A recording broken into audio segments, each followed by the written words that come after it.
social entrepreneurship and human development. So essentially it ends unit 5.1. So we're really looking at corporate and social responsibility.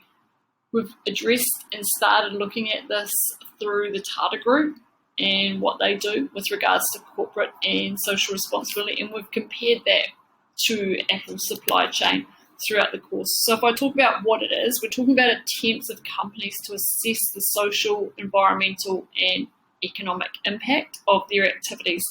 Some groups are very, very proactive and they take action. Some groups or businesses or companies might have something in writing but fail to take action. So this is something that we're looking at. So companies vary how they view and treat both their workers, and we looked at the Tata Group with regards to that and the environment.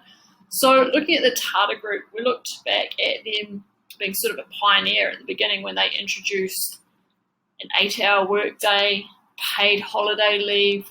So looking at how they treat workers and the environment. So corporate and social responsibility here. Okay, so as I said, a lot of TNCs might have a code of conduct. So they might actually have things in writing.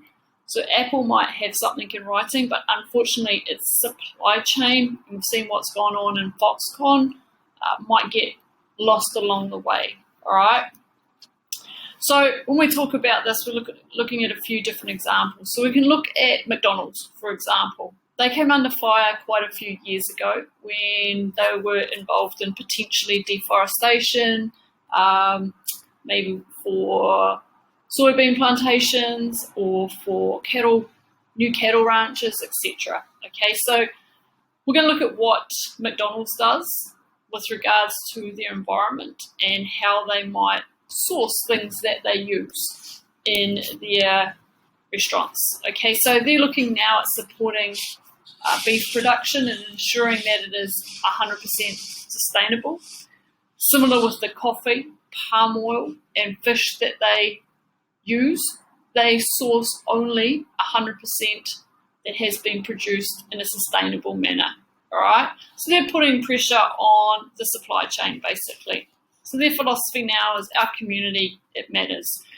Now again, if we look at McDonald's, it's come under, and all fast food chains have come under threat with regards to obesity, to change. So if you look at how McDonald's menu has changed over the last 10 years, we've got veggie burgers, we've got salads, we've now got low fat, more vegetables, more fruit on our actual menu. So serving 100% more fruit, vegetables, low fat, dairy or whole grains in 9 of its top markets.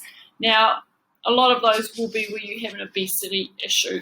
So again, corporate and social responsibility. It would be irresponsible, right, to continue to just offer food that was very, very high in calories and not give that potential alternative. So a healthy menu we're starting to see in some of our stores here, all right? And also now we're seeing that when I go and look at it, next to it, I should see how many calories basically I would be consuming for my respective meal, all right?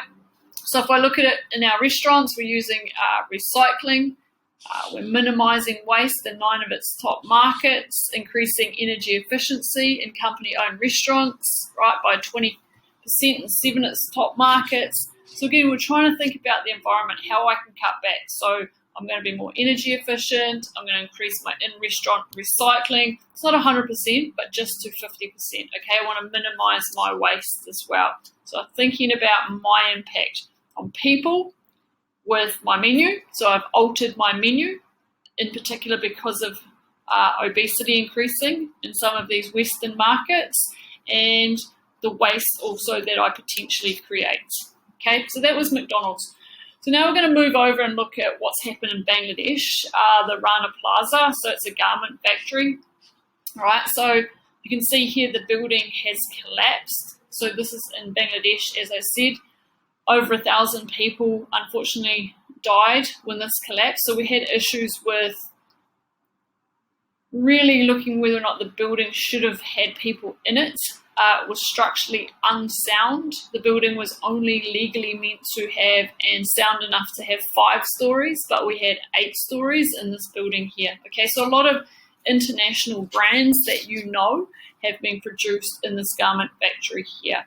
Okay, so this was a huge disaster in Bangladesh back in 2013. So as I said, the building was really only meant to be 5 stories, but it was 8 stories, and it collapsed, killing over 1,000 people here. All right, so there's just one person holding up the name of a particular TNC, but we know that we've had Gap, we've had a range of different TNCs located here, right? So as I said, the building should have only had 5 stories. The police had actually deemed that this was an unsafe building for workers to be in, but unfortunately, if the workers didn't turn up to work, they had been threatened to be fired, right? So not really that socially responsible here when we're looking at what's going on. Right. What I want you to do is I want you to go to page 581. So we're just about done with Unit 5.